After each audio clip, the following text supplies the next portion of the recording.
क्या आप मेरे साथ उस गुप्त गुफा तक चलेंगे जहाँ सोने की नदियाँ बहती हो?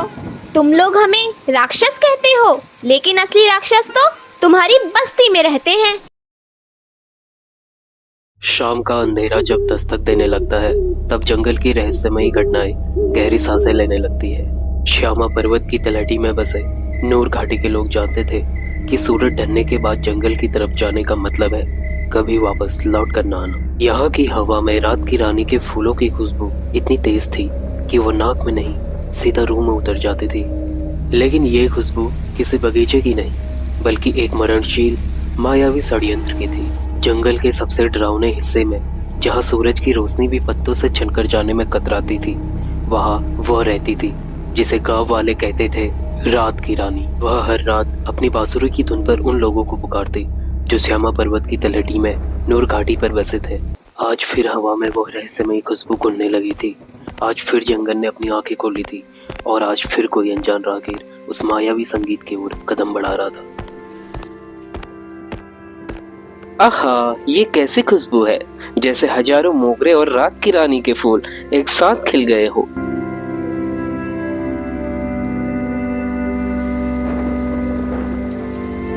आहा, इतनी मीठी धुन इस उजड़े हुए जंगल में कौन बजा रहा है? रघु के कदम अपने आप जंगल की गहराई की ओर बढ़ने लगते हैं। रघु अब होश में नहीं था। वह धीरे धीरे उस रहस्यमयी संगीत के पीछे पीछे जाने लगा। मुझे जाना होगा, वो बुला रही है। हाँ, मुझे जाना होगा। रघु कांटों भरी झाड़ियों की परवाह किए बिना घने जंगल के अंदर आगे बढ़ता रहता है। उसकी नजरें बस सामने घने अंधेरे में किसी अदृश्य चीज को खोज रही थी। संगीत अब और भी जादुई और सम्मोहक हो जाता है। रघु को हवा में सफेद फूलों की पंखुड़ियां उड़ती हुई दिखाई देती है। इतनी सुंदरता, इतना सुकून, ये कैसा मनमोहक नजारा है जो मेरी आंखों से गुजरते हुए मेरे रूह में अंकित हो रहा है। रघु झाड़ियों को पार करते हुए एक साफ जगह पर पहुंचता है। यहाँ का नजारा बाकी जंगल से बिल्कुल अलग था। यहाँ जमीन पर सफेद फूलों की चादर बिछी हुई है और हवा में चांदी जैसी धुन छिपी हुई है। संगीत अब अपनी चरम पर है। रघु एक ऊंचे पत्थर के पास रुकता है। संगीत अचानक रुक जाता है और केवल पायलों की रुंझुन सुनाई देती है।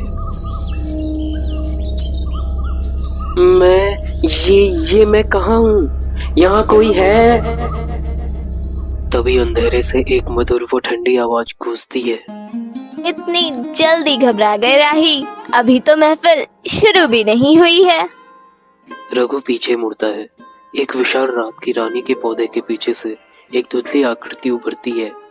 वह एक स्त्री है जिसने सुनहरे रंग के चमकदार वस्त्र पहने हुए है। आप कौन हैं? क्या आप भी रास्ता भटक गई है? रात की रानी धीमे से मुस्कुराते हुए रघु के करीब आती है। भटकते वह हैं जिनके पास कोई ठिकाना नहीं होता। मैं तो इस जंगल की रूह हूँ और तुम तो मेरे मेहमान हो। वह अपना हाथ आगे बढ़ाती है। उसके हाथ से वही जादुई खुशबू निकलती है। रघु फिर मदहोश होने लगता है। यह खुशबू, मेरा दम घुट रहा है, पर फिर भी यह बहुत अच्छी लग रही है। यह रात की रानी का जादू है रघु। एक बार जो इसे सुन ले, वह अपनी दुनिया का हर गम भूल जाता है। क्या तुम नहीं चाहते कि तुम्हारी थकान हमेशा के लिए मिट जाए? हाँ, मैं थक गया हूँ, बहुत थक गया हूँ। तो फिर सो जाओ इस खुशबू की गोद में हमेशा के लिए। जैसे ही वह रघु के माथे को छूती है, रघु की आंखें सफेद होने लगती है और वह बेहोश होकर जमीन पर गिर जाता है। जैसे ही रघु की आंखें खुलती है, वो देखता है कि रात की रानी उसके सामने खड़ी है। उसकी आंखों में गुस्सा है, लेकिन साथ में आंसू भी है। तुमने मुझे मारा क्यों नहीं? नूर घाटी के लोग तो यह कहते हैं कि तुम्हारा मायावी संगीत लोगों की जान ले लेता है। मैं जान नहीं लेना चाहती रघु, मैं तो बस अपना वह हिस्सा वापस चाहती हूँ जो इन इंसानों ने मुझसे छीन लिया है। तुम लोग हमें राक्षस कहते हो, लेकिन असली राक्षस तो तुम्हारी बस्ती में रहते हैं। तुम्हारा क्या मतलब है? गांव वाले तो कहते हैं तुम इस जंगल की एक बुरी आत्मा हो। यही तो उनका षड्यंत्र है। इस झूठ के पीछे वह लोग अपना एक बहुत बड़ा अपराध छिपा रहे हैं। अपराध? कैसा अपराध? सालों पहले मैं और मेरे पति रात के राजा इस जंगल और तुम्हारे गांव की रक्षा करते थे, लेकिन तुम्हारे गांव के मुखिया और कुछ दुष्ट लोगों ने मिलकर मेरे पति के सीने में खंजर उतार दिया।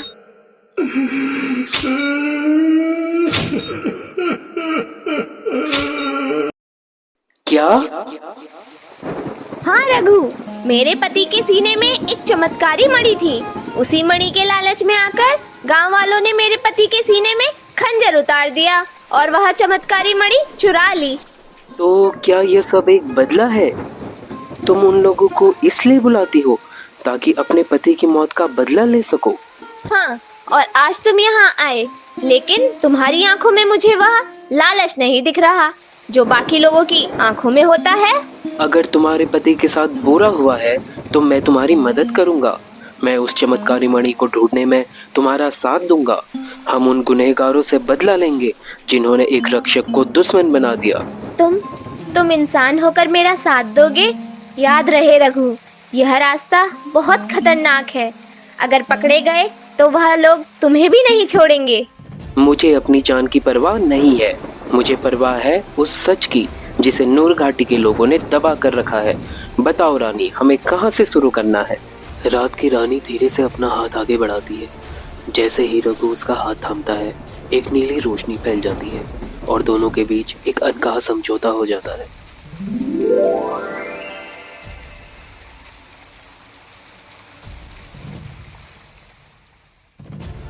रात की रानी अपनी आंखें बंद करती है। अचानक गुफा की दीवारों पर धुंधली परछाइयां उभरने लगती है। रघु मंत्र मुग्ध होकर उन परछाइयों को देखने लगता है। उस रात चांद पूरा था रघु। इस जंगल की गोद में हम सुरक्षित थे। मेरे पति रात के राजा अपनी शक्तियों से इस पूरे इलाके की रक्षा करते थे। उनके सीने में चमकने वाली मणि ही इस जंगल की हरियाली और खुशहाली का राज थी। फिर वो आए, हाथों में आग और दिल में जहर लिए। गांव के मुखिया ने उन्हें भड़काया था कि अगर वे राजा की चमत्कारी मणि छीन लेंगे तो वे अमर हो जाएंगे और अपार धन के स्वामी बनेंगे। अवश्य उन्होंने धोखे का सहारा लिया होगा। हाँ, उन्होंने अभिमंत्रित जल का इस्तेमाल किया, जिससे हमारी शक्तियाँ कमजोर पड़ गईं। उन्होंने मेरे राजा को चारों ओर से घेर लिया। मैंने बहुत विनती करी, उनके पैर पकड़े, पर वे नहीं रुके। उस निर्दयी मुखिया ने मेरे सामने राजा के सीने में खंजर उतार दिया। उन्होंने उनके सीने को चीर दिया और वह चमत्कारी मणि उनके दिल से बाहर निकाल ली। राजा की आखिरी चीख आज भी इस जंगल की हवाओं में दफन है। जैसे ही मणि निकली, राजा पत्थर के बन गए। गांव वालों ने मणि को चुरा लिया और राजा के इस निर्जीव शरीर को यही मरने के लिए छोड़ दिया। तब से मैं हर रात संगीत से उन लोगों को बुलाती हूँ ताकि कोई तो मिले जो उस पाप का हिसाब दे सके। अब यह बदला सिर्फ तुम्हारा नहीं रहा रानी, यह मेरा भी है। जिस मुखिया ने यह सब किया उसे अपनी करने की सजा भुगतनी ही होगी। हम वह मणि वापस लाएंगे। अन्याय के खिलाफ दो हाथ मिल चुके थे। रात की रानी का जादू और रघु की हिम्मत अब मुखिया के अंत की पटकथा लिख रहे थे। रघु, मुखिया का अहंकार एक दीवार है जिसे केवल मोह और वासना से तोड़ा जा सकता है। मैं चांदनी की किरणों से एक ऐसी माया रचूंगी जिसे देख इंद्र का सिंहासन भी डोल जाए। देवी, जिसने पूरे गांव को अंधेरे में रखा उसे रोशनी का ही लालच देकर मानना सही होगा। आप अपनी माया शुरू करें।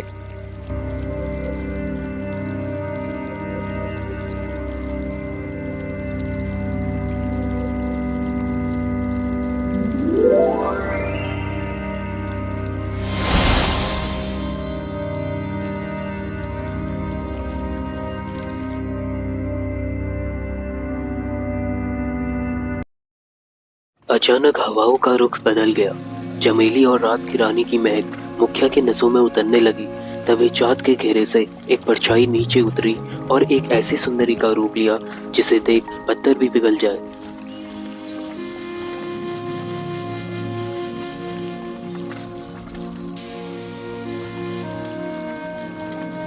मुखिया जी, इतनी सुंदर रात और आप इन बेजान दीवारों के बीच, क्या आपको नहीं पता आज रात जंगल का दिल धड़क रहा है। कौन हो तुम? क्या मैं कोई सपना देख रहा हूँ? सपना नहीं, हकीकत। मैं उस मणि की दासी हूँ जो आपके पास है। वह मणि अपनी असली रानी के पास जाने के लिए तड़प रही है। क्या आप मेरे साथ उस गुप्त गुफा तक चलेंगे जहाँ सोने की नदियाँ बहती हो?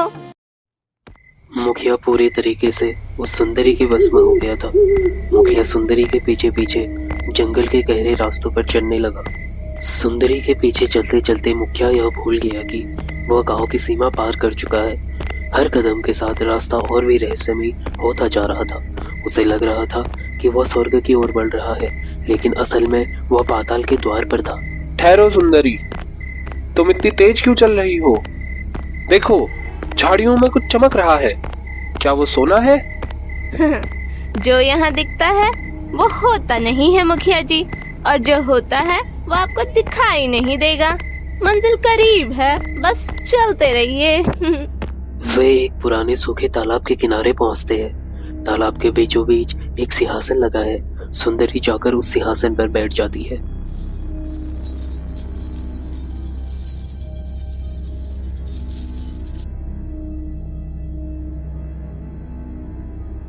जैसे ही मुखिया ने तालाब में कदम रखा, चाँद का रंग खून जैसा लाल हो गया। सुंदरी की दूध जैसे सफेद त्वचा अब राख की तरह काली पड़ने लगी थी। उसकी सुंदर आंखें अब तो दहकते हुए कोयले जैसी थी। ये क्या हो रहा है? तुम्हारी सूरत, तुम कौन हो? ये वह आईना है मुखिया जी, जिसमें आप अपना असली चेहरा देख रहे हैं। यह सुंदरी नहीं, आपके पापों की परछाई है। अब बारी थी उस भयानक सच के सामने आने की, जिसे मुखिया ने सालों से दबा कर रखा था। हवा में अब चमेली की खुशबू नहीं, बल्कि सड़ती हुई मटमैली गंध थी। मायावी सुंदरी का शरीर धुएं की तरह उड़ने लगा और उसके पीछे से प्रकट हुई रात की रानी, प्रतिशोध का साक्षात रूप। लालच के कीड़े, तूने सोचा था कि तू प्रकृति के अनमोल रत्न को अपनी तिजोरी में कैद कर लेगा? देख, तेरे चारों ओर कौन खड़ा है। अचानक तालाब के पानी से सैकड़ों पत्थर के हाथ बाहर निकलते हैं। ये हाथ उन गांव वालों के हैं जिन्हें मुखिया ने रास्ते से हटाया था। नहीं, ये मरे हुए लोग वापस कैसे आ सकते हैं? रघु, तुम खड़े खड़े क्या देख रहे हो? अपनी कुल्हाड़ी से इन हाथों को काट डालो। मुखिया जी, ये हाथ पत्थर के नहीं है, ये आपके पापों के बोझ है। इन्हें काटना मेरे बस में नहीं है। जिस मणि को आप अपनी जान कहते थे, देखे तो कैसे आपका ही खून चूस रही है। चमत्कारी मणि अचानक से धड़कने लगती है। जहाँ जहाँ मणि का स्पर्श है, मुखिया की त्वचा नीली पड़ने लगती है और वहाँ पत्थर जैसी दरारें आने लगती है। यह जल रही है। यह मणि मुझे मार रही है। रानी, मुझे माफ कर दो। मैं यह मणि वापस देता हूँ। बस मेरी जान बचा लो। अमर होना चाहते थे ना? लो, अब पत्थर बनकर अमर हो जाओ। मुखिया दर्द और खौफ की चरम सीमा पर पहुंच जाता है। मुखिया पूरी ताकत लगाकर मणि को हवा में उछाल देता है।